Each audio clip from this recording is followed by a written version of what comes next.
셀리의 허스토리. 안녕하세요. 셀리의 허스토리, 셀리입니다.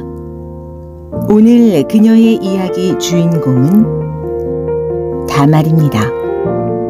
가시적으로 보면 창녀 흉내를 내면서 시아버지를 유혹하여 아들을 낳은 여인인데요. 왜 하나님께서는 다말의 불미스러운 사건을 성경에 자세히 기록하게 하셨을까요?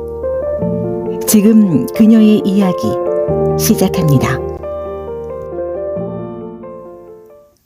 야곱의 넷째 아들 유다는 가나안 땅 아둘람 지역으로 이주하여 가나안 이방 여인과 결혼하게 됩니다. 그들 사이에는 첫째 엘, 둘째 오난, 셋째 셀라, 이렇게 세 아들이 있었습니다. 맏아들 엘의 아내가 바로 다말이었습니다. 엘은 하나님 보시기에 악한 일을 하여 죽게 됩니다. 아버지 유다는 과부가 된 다말을 동생 오난에게 시집 보냅니다. 유목민족의 종족 보존과 공동체 보호 목적을 위한 형사 취수제, 즉 남편이 자식이 없어 죽을 경우 과부는 가까운 친족과 결혼하여 죽은 남자의 가문을 이어가게 하는 제도를 지키기 위해서죠.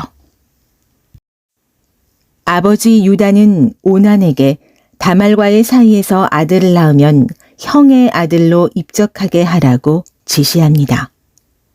그러나 오난은 아들을 낳는다 해도 자기 아들이 되지 않으므로 이기적인 생각으로 다말을 임신시키지 않기 위해 땅에 설정을 합니다. 하나님은 아버지의 명을 따르지 않은 오난도 죽여버리시죠. 유다는 셋째 아들 셀라에게는 다말을 취하도록 하지 않습니다. 혹시 막내 아들마저 명령을 따르지 않았다가 하나님의 벌을 받을까 두려웠기 때문입니다. 유다는 다말을 친정으로 보내며 막내 아들이 장성하기까지 기다리도록 지시합니다. 하지만 진짜 유다의 속셈은 다말이 집안에 불운을 몰고 온 장본인인 것으로 보고 영영 내칠 속셈이었죠. 다말은 셀라가 성년이 되어도 자기에게 의무를 다하도록 주지 않는 유다의 약속 위반의 속셈을 알아차립니다. 세월이 지나 유다의 아내가 죽습니다. 유다는 위로받은 후 친구와 함께 양털을 깎으러 딥나로 갑니다. 다말은 유다가 다니는 동선을 사전에 알아두었음이 분명합니다. 그리고 구체적인 계획을 세우죠. 그녀는 유다가 가는 길목에서 창녀처럼 변장을 하고 유다를 유혹하기 위해 기다렸습니다. 이건 단순한 욕정이 아니라 남편의 씨를 남겨 한 가문의 여자로 떳떳하게 자신의 권리를 유지하려는 형사 취소 제도를 준수하지 않은 데 대한 합법적 자구책이었죠. 물론 창녀로 위장한 유혹은 오늘날 윤리적 관행으로 보았을 때 동의하기 어려운 행동이긴 합니다. 유다는 다말을 알아보지 못하고 그녀가 창녀인 줄 알고 얼마면 되냐고 물었죠. 다말은 새끼 염소 한 마리를 줄 것을 요구하며 그 담보로 유다의 도장과 허리끈, 지팡이를 달라고 합니다. 그리고 둘은 관계를 맺습니다.